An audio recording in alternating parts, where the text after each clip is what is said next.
Welcome back to Why Blank Lost. I'm David Bloomberg, and with me as always is my co-host Jessica Lewis. Yes, I am here today, and I'm curious what you've brought with you. Oh, I'm sorry. These are just all my advantages that I brought for the podcast. And what exactly are those going to get you on this podcast? Well, actually, I'm going to play one now. Let me see Okay. if I could find it. Will it bring my voice back? Is that No, what actually, was it's called the pony advantage. Wait, okay, what? Yeah, but it's because I'm using it to make you a little horse.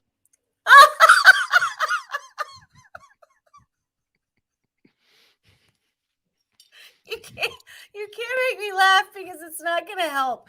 I apologize to everyone. So this is David Bloomberg's fault that I sound like this today. I've played my pony advantage, and now Jessica can barely talk.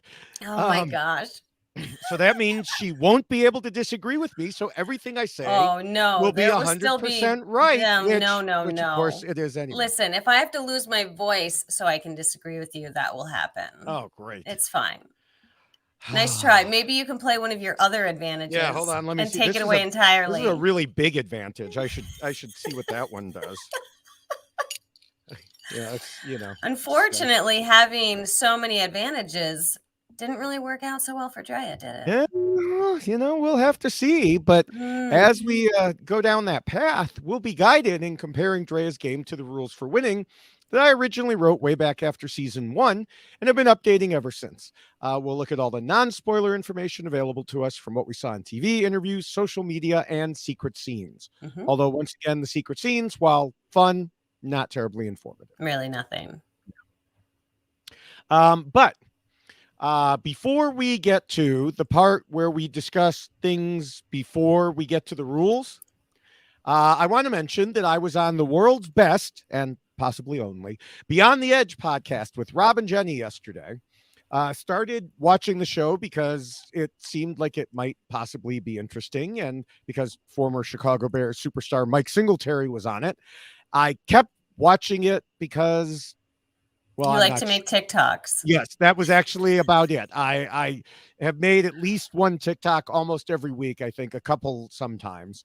And so I believe that makes me the preeminent Beyond the Edge TikToker. Oh, you probably are the only one making yes, it may be. That may also be. But I do think that the pinnacle of my viewing experience was being on the podcast to talk to Rob and Jenny. So I encourage everyone. I'm sure it was.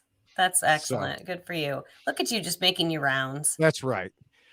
Did you bring all of your advantages with you there too? I did not. You can't use advantages in Beyond the Edge, only on Survivor. Oh, okay. Good to know. Good to know. You all know you what? Can do... I remember a time when there were no advantages in Survivor. I don't remember that time. That's too long. Crazy. You're like prehistoric.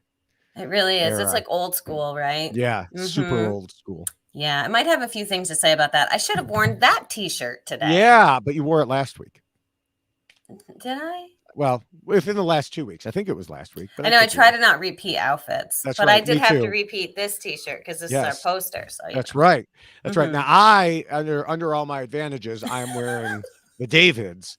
And the reason for that, the explanation, is because it is a shirt about all the Davids playing all their advantages.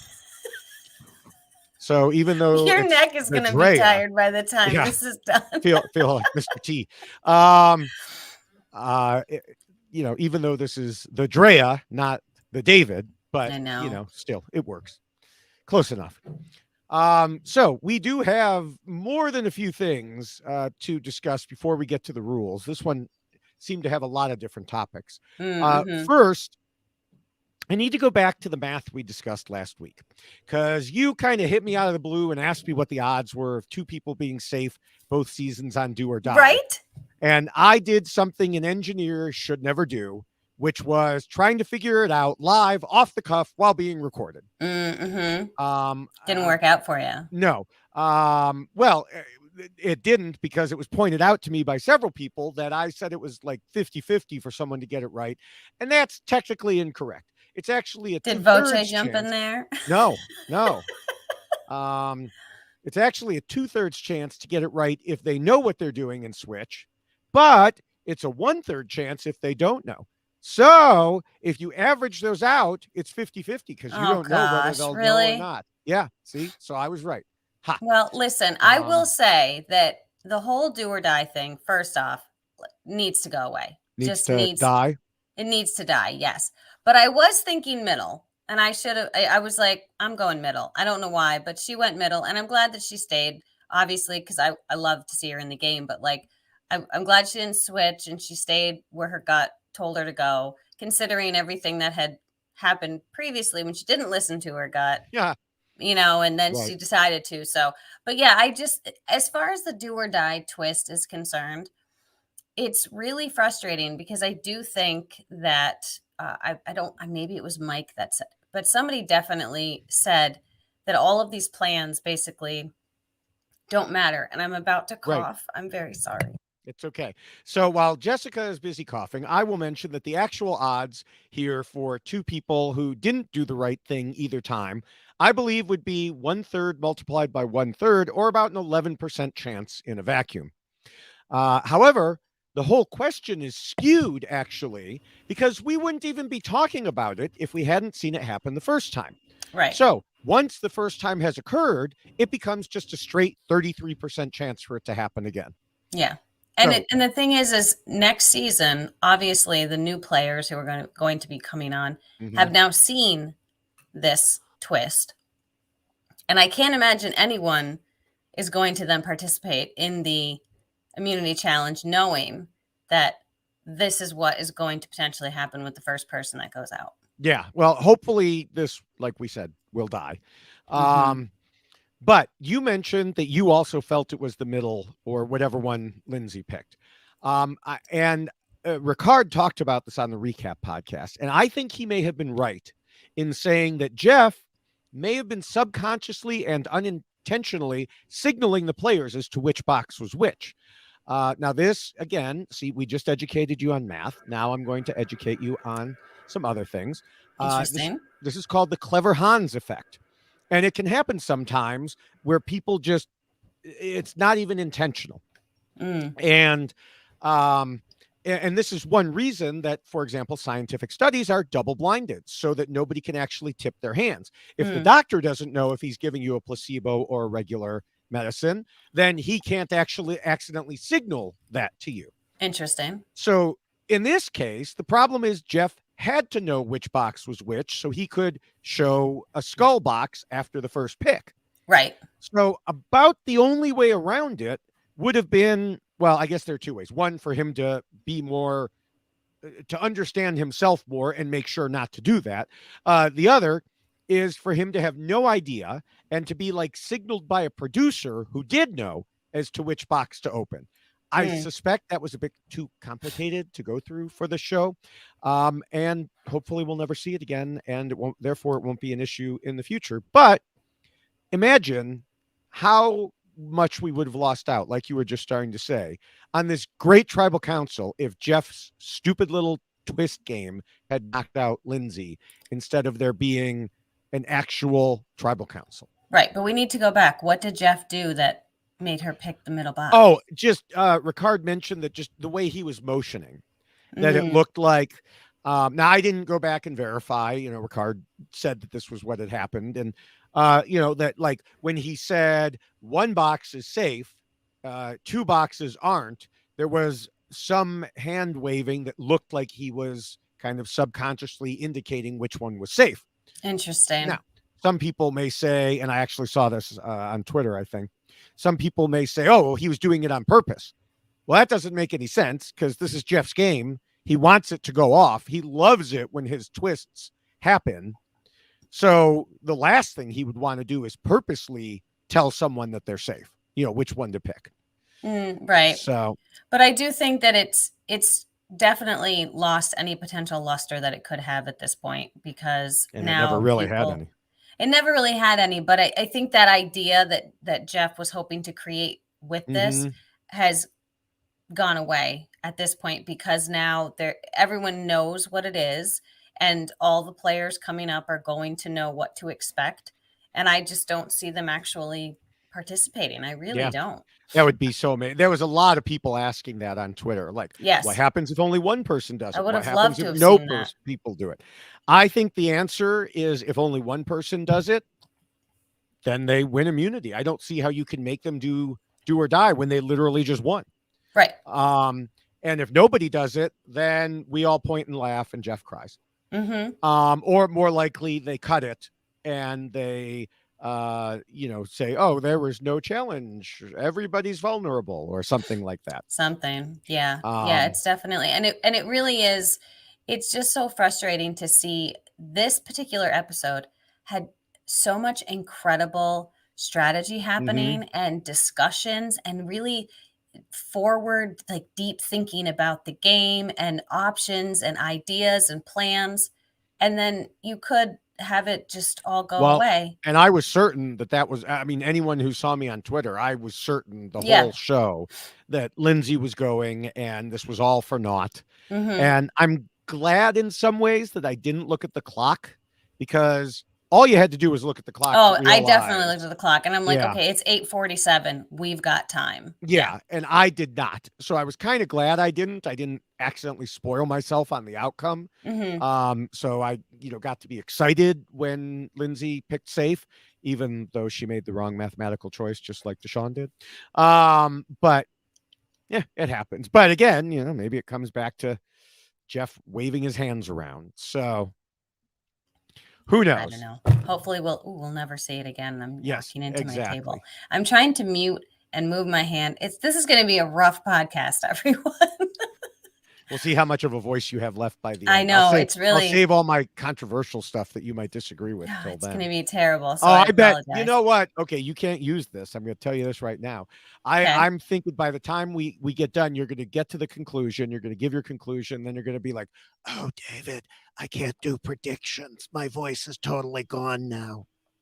That's going to happen. Nope, too late. I already called it out. You can't do it now. What if I have some advantage that causes that to Have you change? seen these?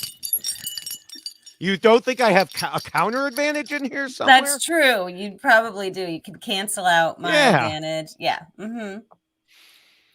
So, all right. Well, moving on. Now that we're done with math class and science class, we can move on to history, as the Taku 4 are making history with their continuing double pagonging. Yes. It is down to 4-1-1. Yeah. Are the final four literally going to be all Taku? That's pretty fascinating that I'm feeling like that moment that they pointed out about how strong the Taku 4 was is more meaningful than at the time. Everyone was like, oh, why is he saying that? Like, that's silly. Like, don't mention that. And now you're like, oh, I get it. Foreshadowing. Yeah. Yeah, Foreshadowing. exactly. Good. Look at that. You're doing more math. Yeah. Yeah. Now, I don't want to give away my prediction because I know how much you look forward to those. Oh, of course. So I can I cheat off of them. Yeah, I'm going to guess no, because I was going to say I don't want to give away the whole thing and start questioning, but no, I'm going to guess no, and we'll figure that out when we get there. All right, we'll get there. Yeah. Now, I have to say, switching topics again, that I find it amusing that Mike was upset at High for directing everything, but now he has become High. Yes. And literally, as I was typing out a tweet about that, Omar said the exact same thing. So, like, everybody is seeing it except Mike himself. But this is what happens in Survivor, where you have the person who is the most threatening potentially to win if they make it to the end. And this is something that I talked about last week. Was the vote against High too soon? And I think this week proved that it was too soon, because then what happens? At least for Drea. Drea, well, but because then she became the most threatening, and now Mike is going to be seen as the most, so it's like, right, you're not helping yourself when even though there's not that many days left, there is still a lot of game left, and you have to be very mindful of where does that then put you in the equation. And Drea even said as soon as they got back to camp, she realized, I screwed up. I shouldn't have voted out High, because she realized she had been in everyone's head for a long time about wanting to vote her out, and she was someone people were considering, and now, ta-da, here But she it's a is. balance. I mean, and we'll Right. talk about that when we get to the rules, obviously. Sure. But yeah, I mean, it's the same thing we saw on Edge of Extinction, where it was like, okay, all the threats are going to stick together, and we're not going to vote each other out, and then Mm-hmm. they start, and just like dominoes, ding, ding, And ding, that's ding, it. ding. You're done. Yeah. Yeah, so it is a very interesting thing to watch happen on Survivor. If you do have that core group and you all view each other as incredibly threatening or the possibility of winning, Mm-hmm. maybe you really should just stick together and then maybe try to take each other out closer to the end, because I do think that that's what then you just elevate yourself, Mm-hmm. and the light has to move on to somebody else and it starts shining on you instead. Yeah. Yeah. Now, for Mike in particular, on top of that issue, he not very long ago was so upset at the idea of breaking his word that was even Mm, one of the reasons he was mad at High, because High made him break his word. But then he right. straight up lied to Drea about their supposed Final Five deal, giving his word. Yeah. You've got my word. Uh, and he never had any intention of keeping it. It's kind of like he's playing Survivor. Kind of, right? Yeah. Crazy. Well, and again, this is what makes Survivor difficult for so many people, because you do have to do things that are uncomfortable Mm-hmm. and that you would not normally do in your everyday life. And it's a real struggle while you're out there, because you're like, I have to lie to people, and that's terrible, and it feels awful when you do it, but you have to do it. And then you find yourself in a situation where you might be getting backlash because you did it, but you're like, but what else am I supposed to do? I can't tell you, because if I tell you, that's not going to help me either. So Right. sometimes you're in a no-win situation. But it is interesting for someone like Mike, who was so disturbed by High doing that to him, and then he's now doing the same exact thing. Yes. But yes, he's playing Yes. Survivor. Welcome to the dark side, Mike. Exactly. Now moving on to another player, Jonathan is hangry. Oh, yes. Very I mean, hangry. the plight of the poor, big, strong man on Survivor. I It's know. just, It's it's so terrible. rough. It's a sad, sad story. Um, calling other people rude while he sits there and tells them what to do. I mean, don't get me wrong. I'm sure if I were out there on little sleep and no food, I might lean toward being a little cranky too. Mm. Um, I think I hear my wife agreeing with me. But still, part of the game is overcoming the elements. Yeah, but I do think that the hunger component of the game, I don't recall anyone necessarily being hangry on my season, but I do think that there were more food options available to Yeah. us than what they are doing this particular season. But I also feel like you don't really fully understand what lack of food does to you until you've experienced it. Mm-hmm. And Drea was referencing that in a lot of her exit Right. press about how you can't think straight anymore because you haven't been eating, you haven't been Mm-hmm. getting nutrients that you need, and it really does take a toll on you, much more than you can ever prepare for. And so I don't know how much more of an effect it would have on someone like Jonathan, who eats 18 eggs for breakfast. I mean, he's taught his body to receive a lot of food, right? Yes. And so you do also have to be mindful of that, I think, before you go out, kind of prepping your body for that change, because some people acclimate very well to it. I acclimated exceptionally well to it. I don't know why, but other people on my season didn't. And so I guess it just all depends on your makeup. Yeah. Yeah. Now, of course, Jonathan thinks the provider is supposed to get all the props. He wants to be appreciated. And Doug Orleans asked me on Twitter, has anyone ever won Survivor because they were the provider, quote unquote? To which I responded, nope. Mm. And so then Doug asked, why do they keep doing it? And my answer, because those who do not understand history are doomed to repeat it.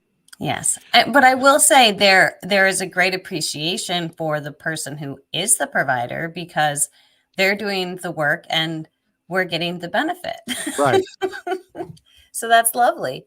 Yeah, but that doesn't mean you're going to win the game. That's, Right. Oh, for sure. Yes. No. I mean, it's an additional reason to be kept around longer, for sure. right, Because you are providing for other people, and it will cause someone to pause.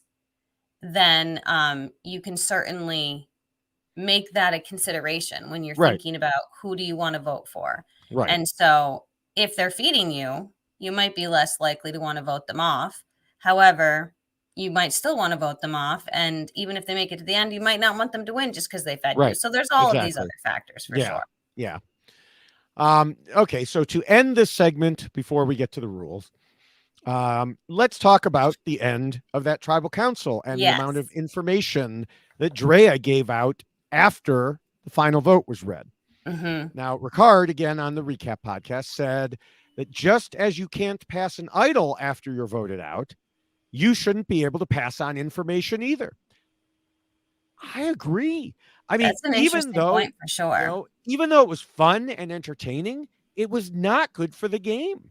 It Yeah. was, she was able to like throw everybody under the bus, give advice, and technically, I think Ricard mentioned this. When you're voted out, you are on the jury. The jury Yes. is not supposed to interact. And that is true. So why is she able to do all this? Well, and that's a very interesting point because just on my season, we had something very similar happen when Brett was voted Oh, out yes. Yes. before David, right? And so he congratulated David for winning $1 million and basically told everybody else they were, stupid or idiots, for not voting out David. Right. And that had a very large impact on certain people left in the game that you might not have seen, but we all heard about. And I mean, when I say we, I mean people who were on my season. Right. So it does have an effect on the people that are still in the game. For sure. That's interesting because I was going to say I wouldn't have thought that would have an effect because we saw him saying that even before he was voted. He was saying that for days out there. Like, why are we not voting out David? But the difference is he said it in front of the jury. And then the people who were in the game got to see the people on the jury reacting and agreeing to what he was saying. And so your audience is much different at that point.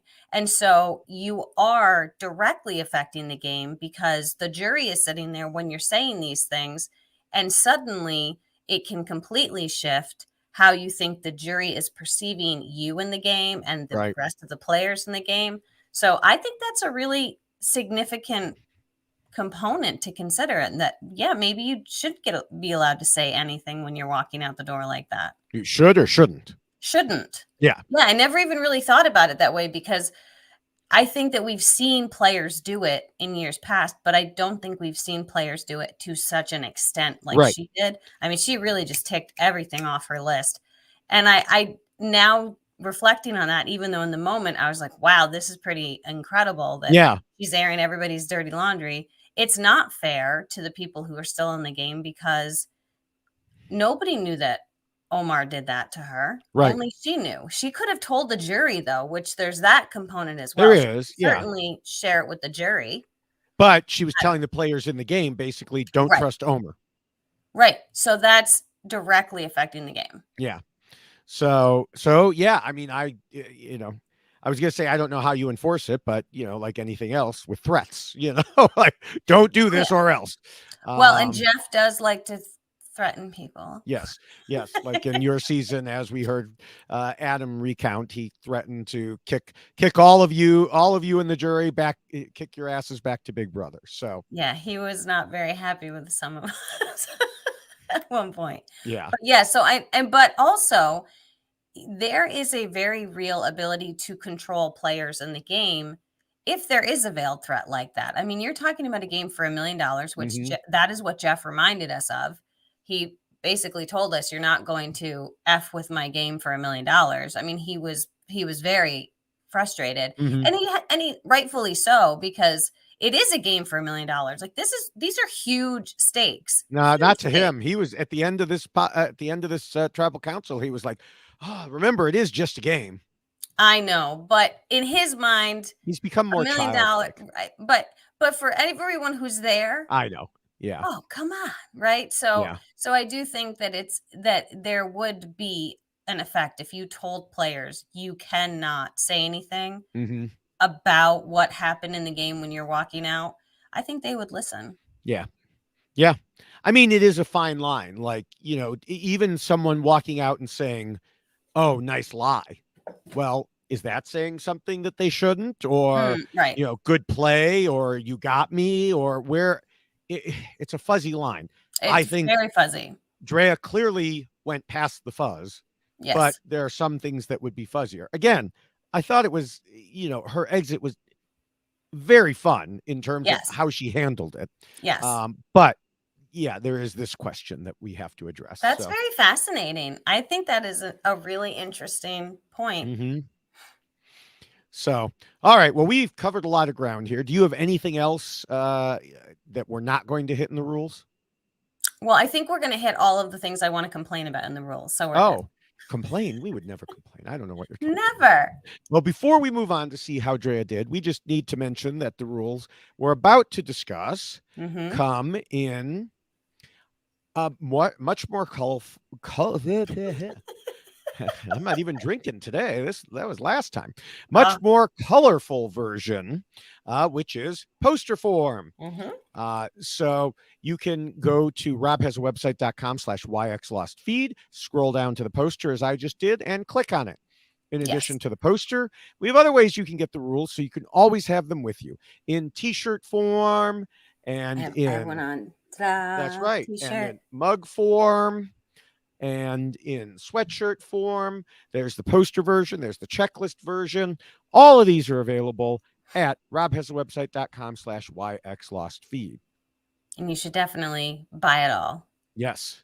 Yes. As we were discussing with someone on Twitter, this way, even during an off season, you can have us nearby. Yes. And you can study up on the rules. That's right. All right. So Drea said on the show that she wanted to play against the best at the end. She said in interviews that she wanted to go out and take every chance she could. And she did. Drea played hard. She picked up advantages and used them to make allies. At some point, did it all become too much? Did she draw too much attention to herself? Did the others just not share her feelings and opinions about going against the best in the final three? It's time to figure out why Drea lost. We're going to start with the 7th rule this week because it covers idols Because and look at your neck. Yes, and game mechanics. And so, yes, idols and advantages. Did Drea have any of those? Any at all? Let me think about this for a minute. Oh, wait, that's right. She said she had everything. Yes, she said in the first episode she wanted as many advantages as she could get. And she certainly lived up to that, starting with the amulet right out of the gate. But the thing about having that full bag of tricks is that the player still needs to know when and how to use them. A few episodes ago, she essentially cited to this rule and Rule 6 in a single quote by referencing how she needed to know how to use her treasure chest of items so she wouldn't be seen as too much of a threat. Yeah. But I think that you can't avoid it when you find yourself in possession of so many things for 2 reasons. Like, one, there's this idea like, I'm not going to tell anyone, right? You don't want to tell anyone what you have in your bag of tricks because you don't want people to know that you have it, because then what happens? You could be seen as a potential threat because you have too many goodies in your bag, right? But then there's this other component where you feel the need to tell somebody because you think it's going to gain you favor with that person, and you can trust me. I'm sharing information with you. We can play the game together. And you think that that person is going to take that information and respond to it the way that you would want them to respond to it. And, oh, I've gained this person's trust, and therefore I will trust them too. And I won't tell anyone. But guess what? Now that person wants to tell somebody too, because you can't keep a secret when you're on Survivor. They told It's two just friends, and they told two right. friends. It's like Yeah, the only way that can happen is if you just don't tell anyone, which is incredibly hard because there is this desire to want to use information as power, right? But gosh, sometimes that power comes from not saying anything. right. Yeah, I mean, yeah, she definitely fell into the camp of being compelled to tell someone about Yes. them. Even, so back in episode 2, she Yes. revealed she had the extra vote in order to try to start a women's alliance, but Mm-hmm. instead it led to Swathi thinking of her as a threat and trying to Yes. target her. And she now Drea told Dalton Ross that she did it because people were already talking like they knew she had something, so she figured it wasn't really a big revelation. Mm, And I have to say, Zach did say in his interviews that she told a pretty bad story about her trip to Shipwheel Island, so right. they figured she had something. But there's a difference between people maybe suspecting you and Mm-hmm. you confirming every detail. Right. And yes, Drea was obviously safe after that, even. But I was hoping that there was a lesson learned about not sharing information. Yeah. But then, right after that, or at least shortly after that, she went idol hunting with Romeo. Mm-hmm. So, of course, he knew about it when she found it. Eventually, almost everyone knew because having to say the stupid phrase, that part wasn't her fault. Right. But it just led all the way to telling Omar about knowledge is power. Yes. And that really was powerful, right? Knowledge Yeah. was power because Yes. that ended it for her. Yeah. I mean, she could have just taken the idol from Mike.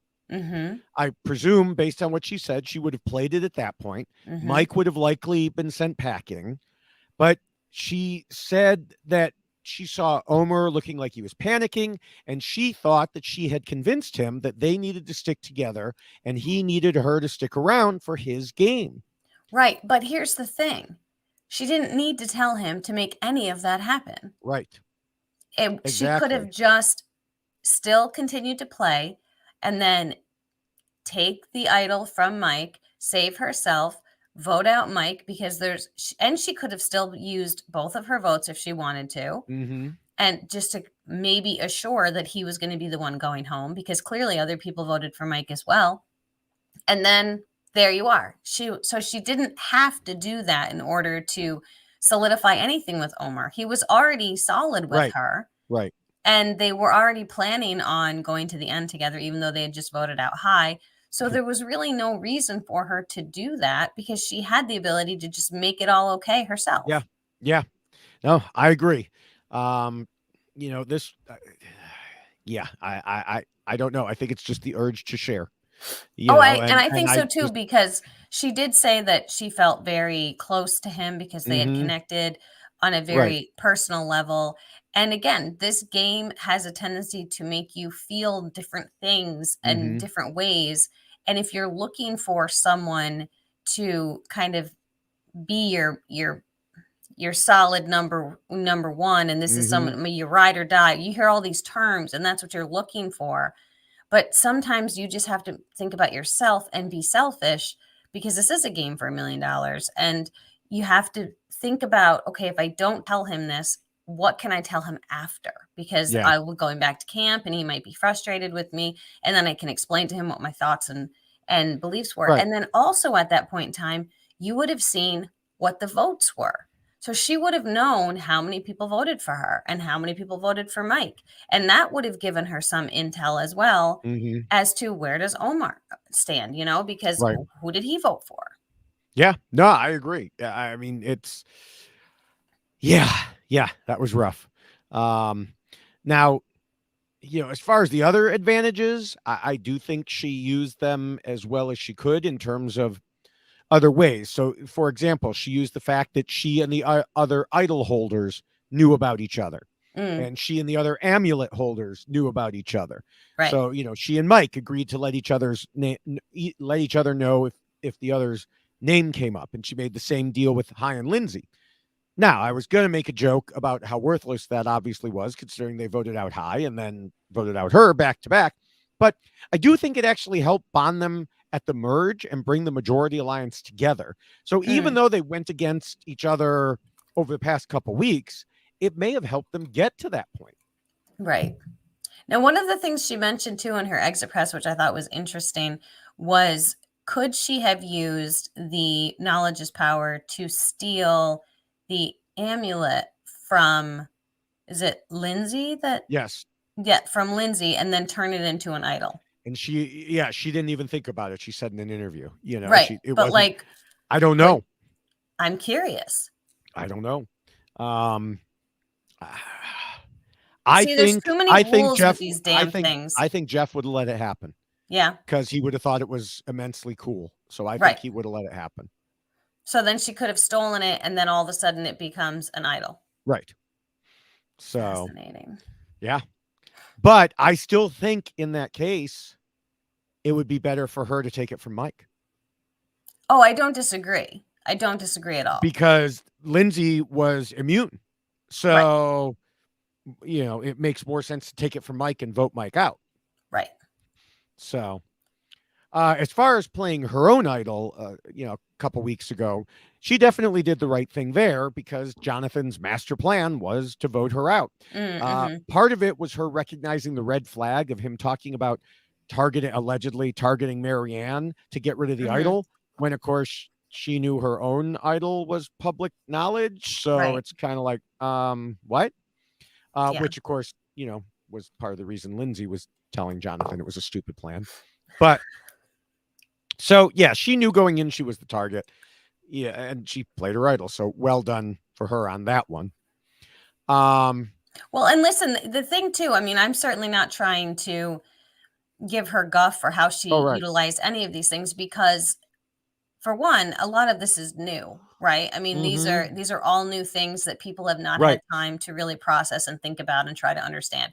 And two, they come with way too many rules. I mean, that piece of paper she was reading for the knowledge. Hey, never say the words way too many rules on this podcast. I won't say that.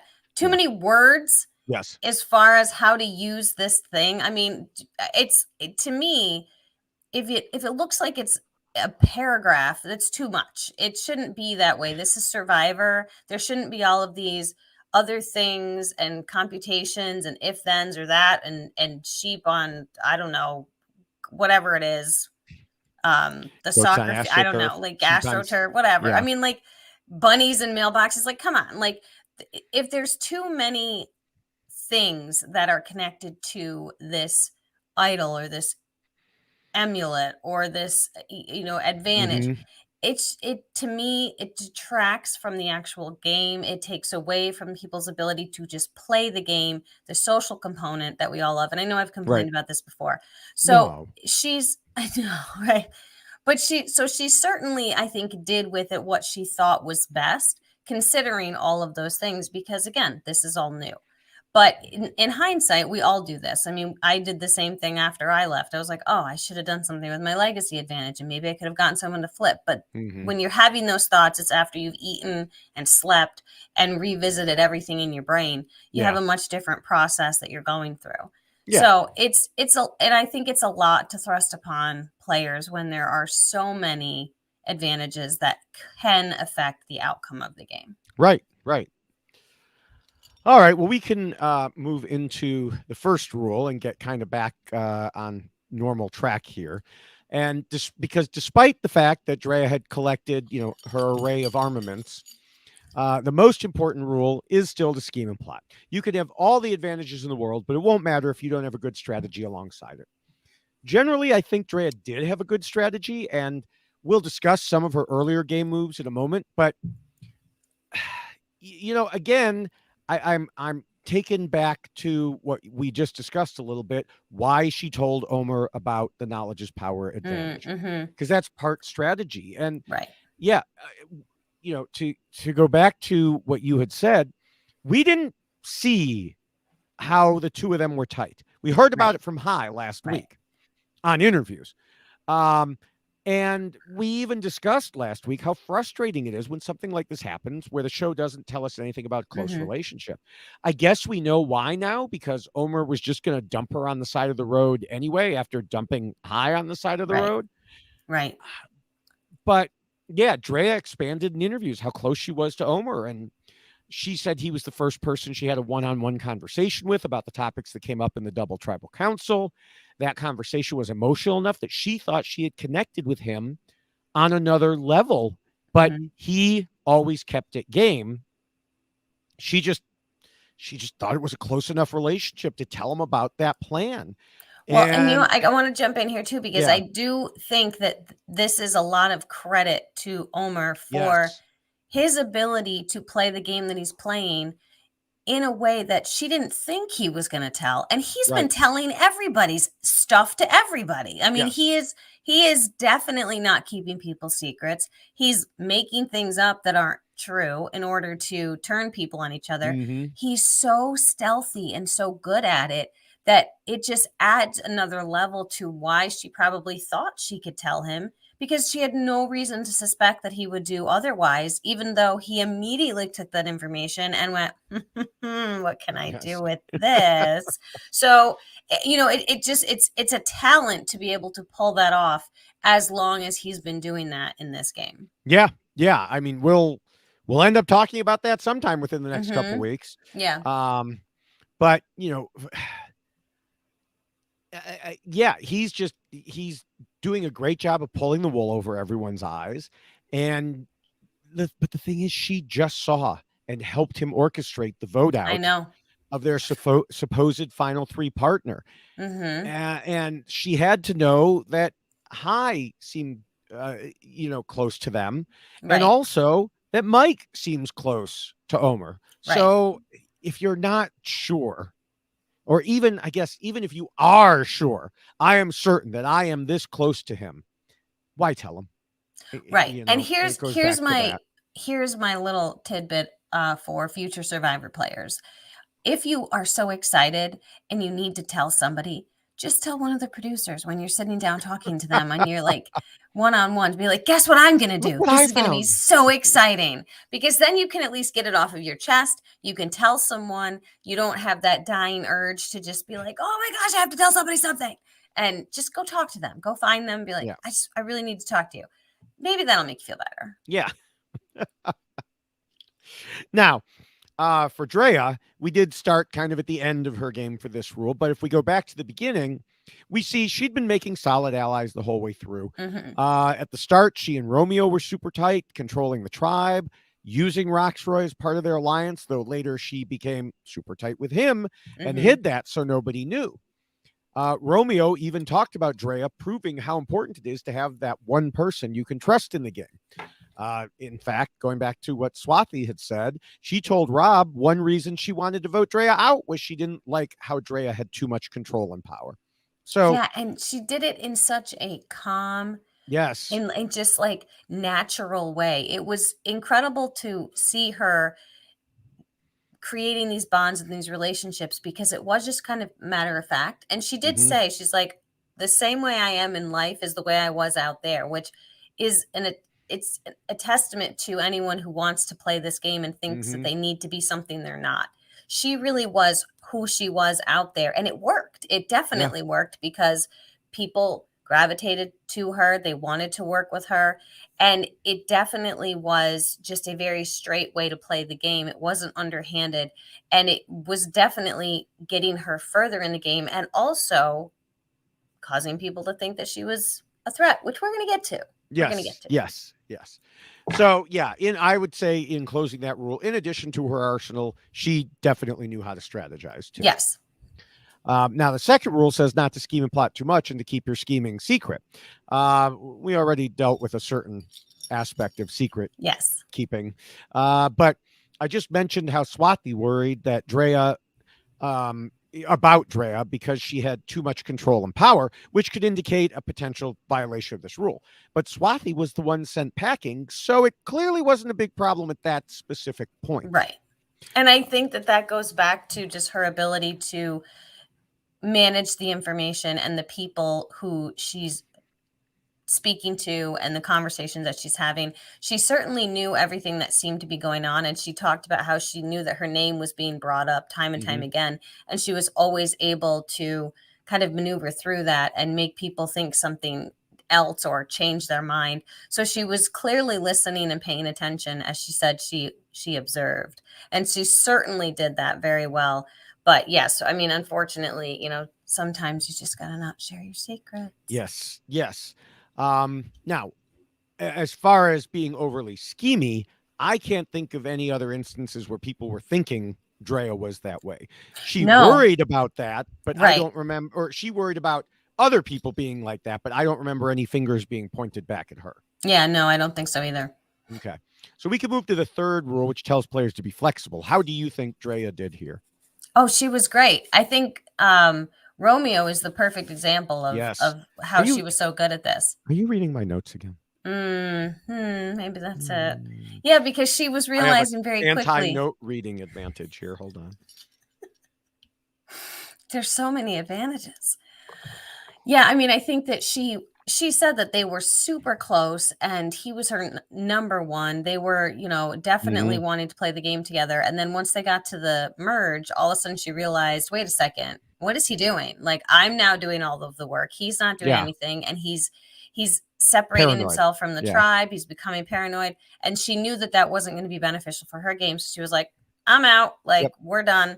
Bye. So I really do think that she was, again, very mindful of what was happening in the game and wanting to make sure that she was keeping herself integrated with whatever group had the most control. And he was not part of that. Yeah. Yeah. Another example with someone from her original tribe is right down to the tribal council where Tori was voted out. Drea was open to working with her and she tried, but Tori kept lying to her. Right.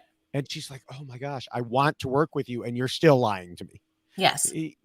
And so, she tried, she did her best. But sometimes it just doesn't work. And then, moving, fast forward to High, he was part of her final three, but of course she changed her mind in that regard. That's true too. Mm-hmm. She realized she couldn't beat him. So she did what she felt she needed to do in terms of getting rid of him. Yeah. So, all right. Well, then we'll move to the fourth rule, which tells players not to let their emotions control them. One of the funniest scenes from this week's episode, which I might have already made a TikTok about. Shocking. Was Drea showing how frustrated she was with Romeo by just saying, ah! Ah! Or like 3 times. But she didn't allow that particular frustration to control anything. She just let it out in her confessional. Yes, which is the way that you should do that. And I also do think that if we go back to one of the tribal councils when she was talking with Marianne about being in the wrong book and not even on, like, we're not even in the right section. We're not even in the same library. That whole, and it was so great because she was making her point. It was kind of funny, and it wasn't like it didn't come across as being like mean, but it was, but her point was clearly being made. And so I really appreciate again how she was so honest and would just say things, but she would say them in a way that you would go like, oh yeah, no, that makes sense. I get that. That's kind of funny. Like, that's an interesting way to put it or whatever. And so that is again a skill, I think, when it comes to Survivor, because you want to say things sometimes, but you don't want to offend someone and you don't want to make someone upset with you, because obviously, this is again a game for $1 million and you want to be able to play with people. And she certainly had a way of doing that, of saying how she felt about things in a very honest and open way, but in a way that I think made other people think, oh, that's a good point. And not be offended. I hate to say this, so don't be offended. I think you're jumping ahead a little bit to rule 5. Oh my gosh. So sorry. See, I offended you. I did not successfully pretend to be nice. But to close out the fourth rule first, she did say, like you said, she was blunt. She was emotional. She was hungry. And we'll get to that, and you already started to, but I think the key here is that no matter how hungry or emotional she was feeling, she wasn't voting based on those factors. Right. Exactly. I mean, it could be argued that her decision to tell Omar about knowledge is power stemmed from an emotional feeling of closeness, but Mm, we've pretty much tread that ground already, so we yes. don't need to rehash it. So now we move to the fifth rule about players needing to pretend to be nice and play the social game. Hmm. Now, you just talked about how Drea, one, she was blunt and she admitted to being blunt. And yeah, she made her opinions known from the beginning. I mean, going all the way back to when Tori disappeared looking for an idol, and we saw the look on Drea's face, and Hmm. the Marianne thing that you mentioned, or but even with that bluntness, did you have anything to add to what you were saying? Since I Well, I kind of cut think, you off then. oh no, that's okay. No, I really do think that she just really came across as someone who you would want to play this game with. And I remember listening to her preseason and really just being impressed with her You almost because made her your winner pick. I really was. I I would was have been drinking really, wine a week later. I was definitely leaning very heavily towards picking her as my winner pick because there's something about the way in which she just presents herself and she just makes you want to connect and ask her questions and talk with her. And I think it stems from that. Just she is so blunt. I mean, when I just think of the scene when that lovely moment happened with the hourglass that we all love so much, and she was the one that just looked at everyone and said, well, what if they can just switch it and we don't have immunity anymore, and they do, Right. and it was just so matter of fact. Mm-hmm. And but in the way that she presented it, I don't, I mean, everyone must have been like, what? Like, it was Yeah. just one of those moments where she was just so matter of fact with the way that she would say so many things, but it would make people think. And so that's the kind of person you want to play Survivor with because she's clearly thinking ahead all of the time. And she's doing it in a way that makes you want to connect with her. So there's definitely, she's got a gift when I think it comes with connecting with people. And so it was very impressive to watch. And you see that it comes across in her interviews as well. Yeah. I mean, one thing that threw me off a bit in this episode was how much more open and frankly joyous she seemed to be. Yes, she seemed very joyous. That's true. Whether it was the confessional I mentioned earlier or the sheer playfulness that came out after she was Mhm. voted out, I really enjoyed all of it. And Mhm. I'm glad Mike Bloom asked her about that because she told him she was always like that at camp and we were only shown her serious side. I Yeah. mean, almost all the time she looked so serious and Right. that we saw. And she said she's a logical person, but she got along with everyone and had a lot of fun from start to finish. Yeah. And yeah, that finish, I mean, really stealing the line from Jeff, helping him, telling him to stop snuffing your torch, then stealing the line, then I mean, all of that. Yeah. I just wish production had shown us more of the fun-loving side of her. Yeah. I agree. I definitely agree. Now, on the flip side of fun-loving, I do think we need to bring up, in relation to this rule, was the bickering between her and Jonathan over the fishing net. We did mention it a little bit earlier. We saw them get upset at each other as as he basically directed her rather than actually helping. Um, it never entered my mind that that could have been a contributing factor to her getting voted out. But I do think it's good to address because someone else might think it was. I mean, it was on the show and then she gets voted out. So Mhm. sometimes people are like, oh, that was a reason. But Drea said in interviews that after all of that, Lindsay mentioned to her that Jonathan wasn't happy. So she went directly to him and addressed it, saying, I apologize if I hurt your feelings, but you're Aquaman. You're literally the fisherman. I'm starving. I need you to show me what to do. Maybe I said it the wrong way, but you haven't eaten and I haven't eaten. Mhm. And when that was done, he apologized back to her. They hugged, and that was that.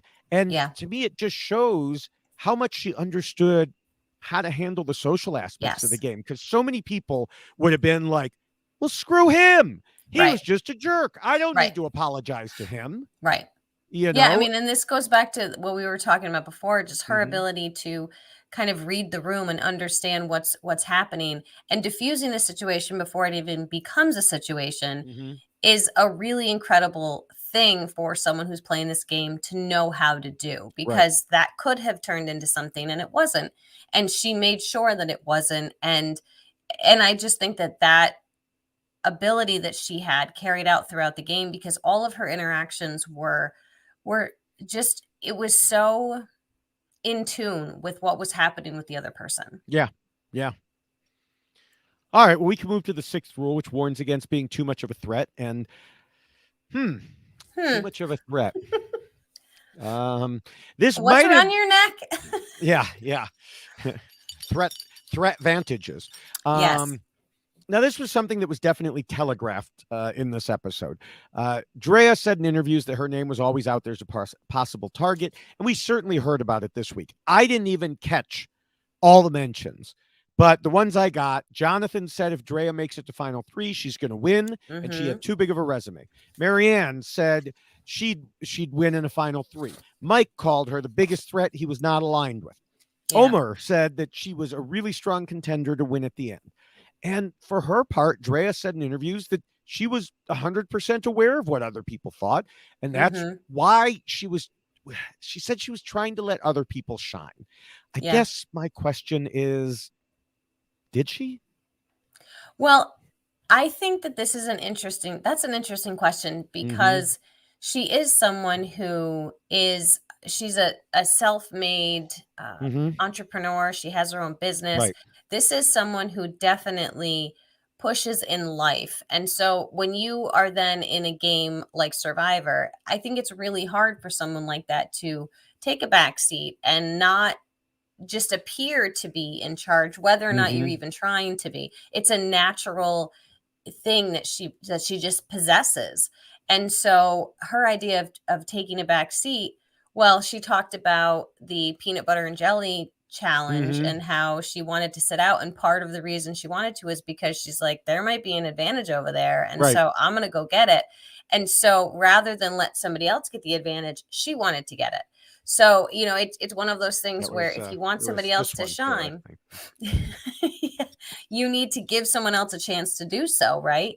And so this idea of her letting other people shine, and she offered to do the first part of the challenge, right? In like the first episode, if I remember, the one that ended up, so I mean, it's like, there are moments where you might just have to step back and say, you know what, even though I think there's something good over here, I'm going to let somebody else go over there, because I don't want one more thing to be lopped on top of me, because I'm already presenting myself in this way. And now I'm going to be myself and have a neck full of advantages. Yeah. I mean, she told Mike Bloom, I feel like a lot of the people in this season are super fans, but they were afraid to be hard players. I wanted to come out there and take every chance that I could, get every advantage that I could, and not play a GOAT game. To me, that's the opposite of trying to let other people shine and reduce your threat level. Taking every chance, getting every advantage. That's showing what a big threat you can be. There's a reason others don't want to be seen as playing hard, because those people get voted out. And she look at Omar. He's a perfect example. Right. He's in the back. Right. She even said that was why she joined in the vote against High, because he was in that same position. So she did it to High, and then it just happened to her. The thing is, I guess if everybody had played hard like she wanted, she could have been on a more even playing field, but it's kind of a variant on the prisoner's dilemma. If everyone else isn't doing it, you don't want to be the only one, because then you get hurt by it. Right, exactly. And in this case, like, everybody else was holding back. Now we might not think Jonathan was really holding back, but he keeps talking about how in his mind, at least, he was holding back. Drea was right out there in front leading the charge. Yeah, for sure. All right. Well, we can go to Appendix A, which is about the tribe keeping their end goals in mind when voting. And we talk about voting out the weak, then the strong, then the weak, then the strong. And this kind of continues the discussion we were just having from the 6th rule, because as things are getting down to the wire, players are looking around and realizing who they want to be up against, and more importantly, who they don't want to face at the end. Right. For her part, Drea said she wanted to go against those who were also there to play hard for the $1 million. I don't think it really ended up mattering, but Drea, no, you don't want to do that. That is absolutely not what you want to do. You want the strong people playing hard to get the heck out of there. Right. But at the right time. Well, yes. But I mean, this is one reason the rest of the tribe made the correct decision in voting Drea out as one of the Sure. strongest people there. Right. No, this So, is a very important vote. And that's why it frustrates me that they did the do or die at this point in the game, too. Like, that's very, very aggravating. oh yeah, they always pick the worst times to do twists. Yeah. Well, the worst time is any time, but they pick the especially worst times. Good point. Yeah. All right. Well, I think it's about time to wrap things up. So, what are your final thoughts? I'm not going to say much because I don't want to cough, but I will say that one of the things that Drea said prior to starting the season, that she was there for the ultimate challenge. And I think that speaks volumes of what we saw of Drea. She really did take on every challenge that was presented. And she really did come into this game wanting to win and wanting it all. And we saw her get it all, right? It's on your neck. There's the proof. She had every advantage that you could possibly have in this game. She attempted to utilize them as best as she could. But unfortunately, sometimes when you have so much, you tend to lose sight of having not enough, right? If she didn't have all Wow, of that's these deep. things, right? I'm wondering if maybe she didn't have all of these things, she would have been less inclined to find herself in the position she's in, because you don't need to share that information because you don't have that information to share. And then maybe you wouldn't be seen as so much of a threat because you don't have all of these extra advantages and things in your bag and in your pocket, and things that take the already threatening person and elevate them to a much higher threatening level because there's these added components to it. I think she did an incredible job socially in the game. She clearly made connections with people and they clearly wanted to work with her. I think that perhaps the vote against High was kind of her downfall because she really needed High to help keep her in the game. And instead, she lost High and she realized after that vote she shouldn't have done that. And again, I think that just goes back to having enough knowledge base of what's happening in the game, which she had a lot of, but she realized it too late. And we saw the same thing happen again this week when she decided to share with Omar and then realized that was a mistake. And so sometimes knowledge is not power when you share it. And so unfortunately for Drea, we saw her leave in a joyous moment, sharing a lot of information, which now I'm questioning whether or not that should be allowed. So thank you for that. So I think she's great. And I think you might have forgotten that she's a goop girl. I'm just going to throw Oh, that out there. I didn't forget, but I have I to can put these remind you of things that. aside. I can All put these right. things Okay, aside good. for the game. All right. So Drea came in with the intention of playing hard, and she did. She gathered all her weapons. She made allies. She planned her way to the end.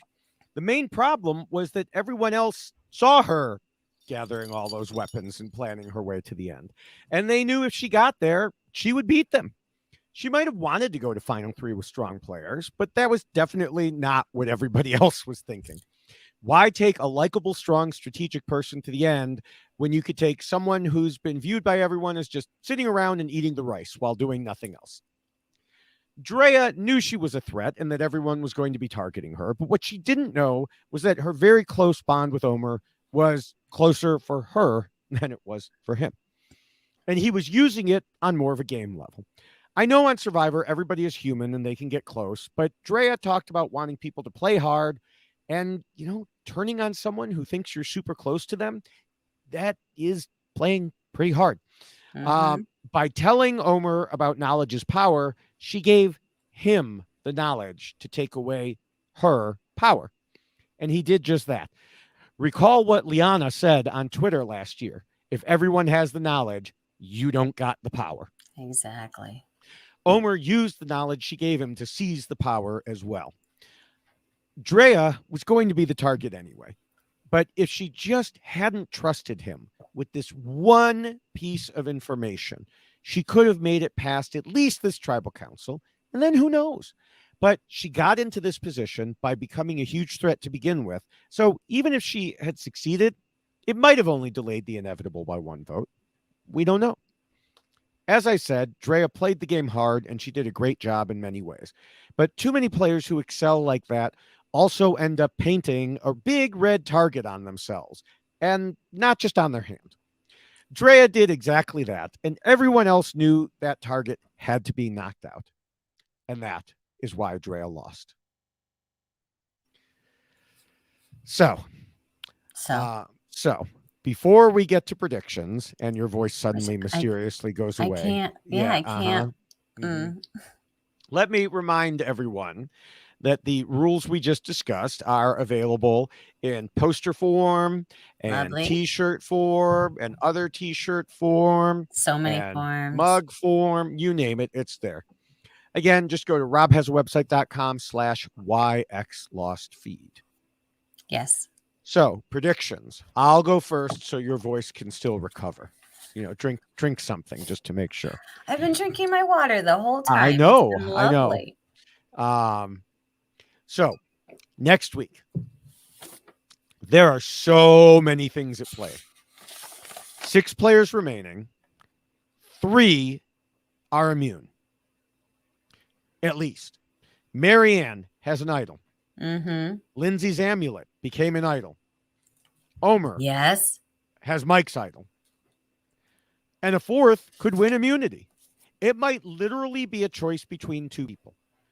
I mean, it's either that or someone gets fooled into thinking they don't need to play their idol on the last time you can do so. Well, wait, time out. Right, let me ask you a quick question. Did I know Mike mentioned this. Is he planning on getting the idol back from Omar? I think he's planning on it, but it's up to Omar what he does, because I think Omar will give Mike the idol back. I think that he feels he's in a safe enough position. Plus, remember, Omar, there's one thing Omar doesn't know in this game. That's Marianne's idol. Oh, that's true too. So she hasn't told anybody. Right. Smart. So he thinks at least 3 people will be vulnerable, if not more. So yeah, it's going to be Idolgeddon. I hate it. I already hate it. Yeah. Now, we both predicted Romeo to go this week. I think at this point, as I kind of hinted at in my conclusion there, I think he's a shoo-in for the jury, unless something weird happens this week. I do believe Omar has enough of a stranglehold on the game still. Even with Drea revealing what he did, I still think he'll remain safe. I think Jonathan needs to either win immunity or they're going to send him packing. You think? Yeah. And I think at this point, well, there's not many choices. It's Omar and whoever loses immunity besides Omar. If Omar gives the idol back to Mike, which I believe he'll do. So, I mean, if Jonathan loses and they want to take Romeo to the final 3, well, then you get rid of Jonathan. So that's my prediction. I'm predicting Jonathan goes next week. See, that's fascinating. Because I did forget that there are. Do you really think Omar's going to give it back to him?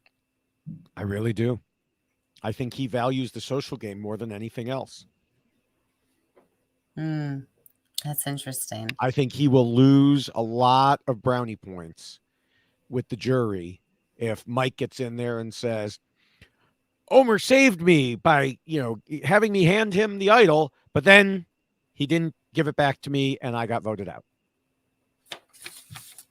I mean, remember how unhappy people were with Ty in his season when he did that. Yeah. Yeah, I mean, oh God. So I guess it has to be Jonathan then. Almost. Yeah, I mean the other possibility is it ends up being Omar. Yeah, which would and suck if he gives the idol back and then he gets voted out. That would be terrible. That would definitely be terrible. But I mean, I guess Romeo would be. But why would they not vote out Romeo? Because he's, sorry to use the word Romeo, but he is an incredible final 3 goat. Well, and I understand that, but if I'm looking at the other people and how close they, with the Taku Four, Mm-hmm. like why would they now all of a sudden turn on each other and not just take out Romeo?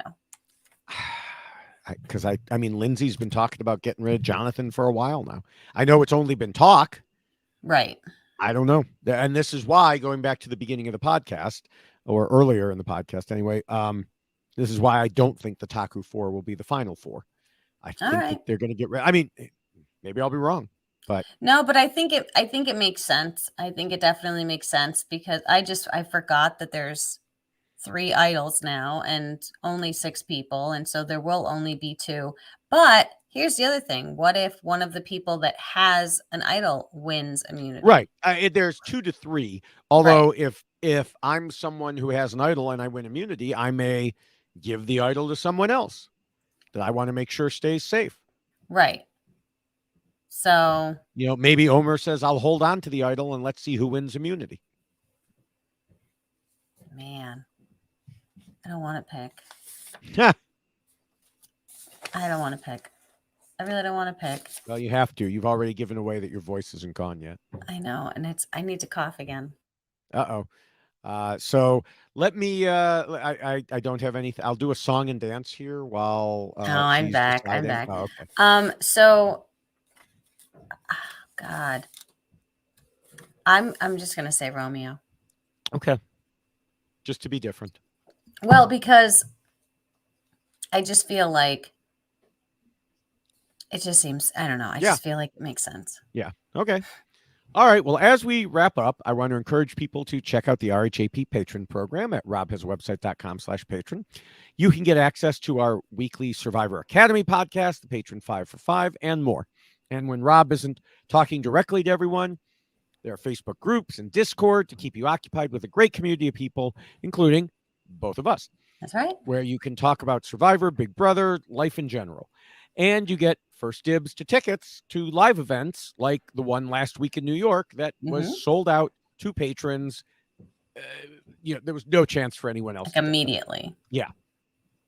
You can support shows like ours and everything on the network by becoming a patron at robhasawebsite.com/patron or click on the link at robhasawebsite.com/yxlostfeed, your home for everything.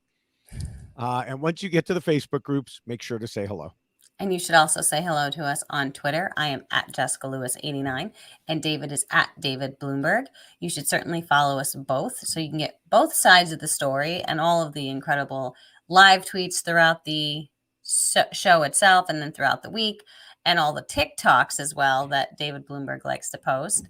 So his TikTok is at David_Bloomberg. So you should definitely follow him there too. Again, I am at Jessica Lewis 89. He's at David Bloomberg.